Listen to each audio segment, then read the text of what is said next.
இறந்து போன முத்துவோட போட்டோவை அந்த பெரிய ஒரு கான்ஸ்டபிள் கிட்ட இருந்து வாங்கி அவரோட ஹோட்டல்ல சாமி படத்துக்கு நடுவில் வச்சிருப்பாரு. அதை பார்த்து ஒருத்தருமே முத்துவை பத்தி சொல்றாரு. கொஞ்சம் வருஷத்துக்கு முன்னாடி மெக்கானிக் கடையில தான் முத்து வேலை பார்த்திருப்பாரு.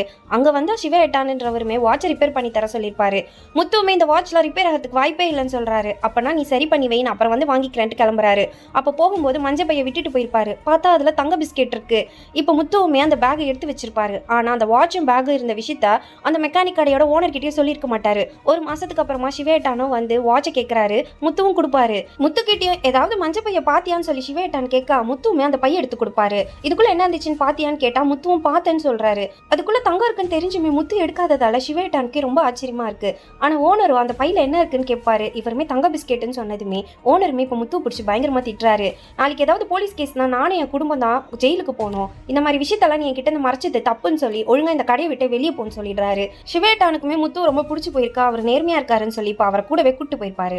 எஸ்ஐமே யானை கேரளால இருக்குன்னு கண்டுபிடிச்சு போயிருப்பாரு. அதை டொனேட் பண்ணதே ஒரு ட்ரஸ்ட்ல இருந்து தான். அதனால அந்த ட்ரஸ்ட்ல போய் விசாரிக்கிறாரு. மும்பையை சேர்ந்த சிவேட்டான் தான் இந்த ட்ரஸ்டோடைய ஓனரா இருப்பாரு. முத்துவுமே கொஞ்சம் வருஷத்துக்கு இந்த கேரளால இருக்க ட்ரஸ்ட்ல தான் இருந்திருப்பாரு. இந்த ட்ரஸ்ட்டை விட்டு முத்து சில வருஷத்துக்கு முன்னாடியே போயிட்டு இருப்பாரு. சிவேட்டானுமே இப்ப இந்த ட்ரஸ்ட்டை பாத்துக்கிறது கிடையாது. இதை பாத்துக்கிறவங்களுடைய டீடைல்ஸை எஸ்ஐ கிட்ட அங்க வேலை செய்யறவருமே கொடுக்குறாரு. அவங்கள போய் விசாரிச்சாதான் முத்துவை பத்தி ஏதாவது டீடைல்ஸ் கிடைக்கும்னு நினைக்கிறாங்க.